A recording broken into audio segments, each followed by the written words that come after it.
Salam Bapak Ibu dan Saudara terkasih di dalam nama Tuhan Yesus. Dimanapun Anda berada dan dimanapun Anda bisa mendengar rekaman ini, kita bertemu dalam program Jumpa dengan Tuhan untuk edisi hari ini. Sebagai dasar kebenaran firman Tuhan, saya akan bacakan dari Matius pasal 5 ayat yang kelima. Firman Tuhan berkata, "Berbahagialah orang yang lemah lembut, karena mereka akan memiliki bumi." Sahabat Kristus, kata lemah lembut sejajar dengan kata rendah hati.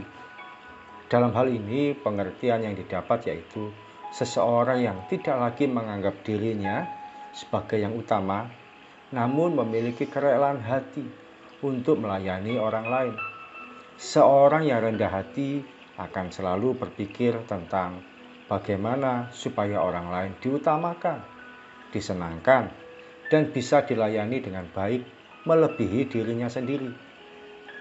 Seorang yang rendah hati akan rela untuk melakukan sesuatu tanpa harus dilihat oleh orang lain.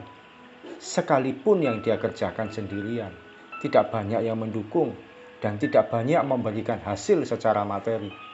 Namun, dia tetap akan mengerjakan bagiannya dengan setia. Dia tidak mencari promosi atau penghormatan dari manusia. Seorang yang rendah hati akan fokus pada apa yang Tuhan percayakan dalam hidupnya. Dalam masa-masa seperti ini, saat segala sesuatunya serba instan dan teknologi menjadi kebutuhan sehari-hari, kita jarang sekali menemukan karakter kerendahan hati. Segala sesuatunya menuntut seseorang pada kepuasan diri sendiri. Banyak orang hanya mencari cara bagaimana dirinya disenangkan, kebutuhannya dipenuhi, dan apa yang dia mau tercapai. Tidak peduli bagaimana dengan kebutuhan orang lain. Selama apa yang dia inginkan terpenuhi, dia akan melakukan segala cara. Kerendahan hati membuat kita menanggalkan ego. Kita diajarkan untuk tidak mudah tersinggung dan kecewa, sekalipun kita mampu melakukannya. Sekalipun kita punya hak untuk tersinggung dan kecewa, seorang yang rendah hati akan memilih untuk tidak melakukan langkah itu. Seorang yang rendah hati akan lebih banyak berdiam daripada mengeluarkan kata-kata dengan sembrono. Dia tahu kapan harus membuka mulut dan berbicara sesuatu. Seorang yang rendah hati lebih memilih untuk menjauhi perbantahan, menghindari perdebatan, dan menolak perselisihan.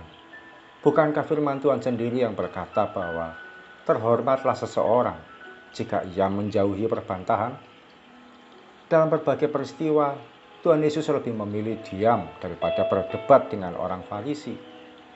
Dia tahu kapan saatnya untuk menjawab mereka, namun ada saatnya untuk lebih baik tidak meladeni sindiran dan perkataan mereka yang sinis.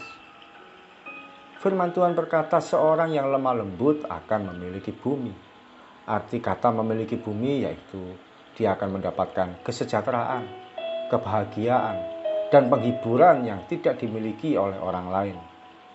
Sekalipun secara materi dia tidak selalu berlebih, namun dia percaya bahwa pemeliharaan dari Tuhan sudah lebih dari cukup untuk menjalani hidupnya hari demi hari.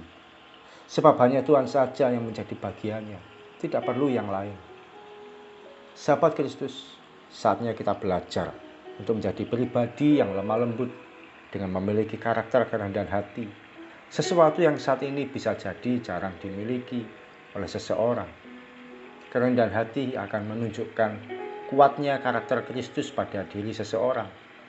Oleh karena tidak ada motivasi terselubung yang dilakukannya.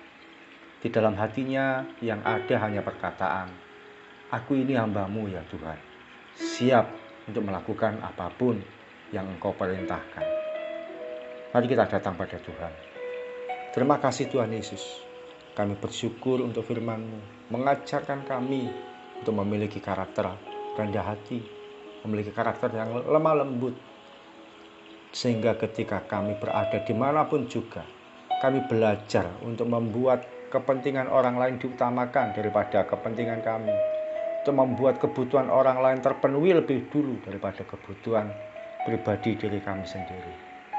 Kami mau belajar ya Tuhan untuk menjadi pribadi yang melayani, pribadi yang memberi diri untuk orang lain dimenangkan, orang lain diutamakan, orang lain mengalami Kristus dalam hidupnya melalui kehidupan kami. Dan kiranya kerendahan hati yang kami lakukan untuk memancarkan terang kasih Tuhan di dalam kehidupan kami. Dan Tuhan memakai kami untuk menjadi saluran berkat dimanapun Engkau tempatkan kami. Terima kasih Tuhan Yesus untuk kebenaran firman-Mu, untuk hal baru yang boleh Tuhan ajarkan bagi kami. Kami siap melangkah sepanjang hari ini karena kebaikan-Mu, keajaiban-Mu, pemeliharaanmu, kasih setia-Mu itu menopang kehidupan kami semua, mulai pagi sampai nanti malam, bahkan sepanjang umur hidup kami. Di dalam nama Tuhan Yesus kami berdoa dan mengucap syukur. Amin. Mari kita belajar untuk memiliki karakter rendah hati, menjadi pribadi yang lemah lembut. Sebab Tuhan sendiri sudah menjadi teladan bagi kita. Mari kita pancarkan kasih Kristus pada dunia dengan kehidupan kita yang menjadi pribadi yang melayani orang lain. Salam dari saya Yogi Harjo dari Mitspa Ministry. Tetap setia sampai garis akhir. Tuhan Yesus memberkati.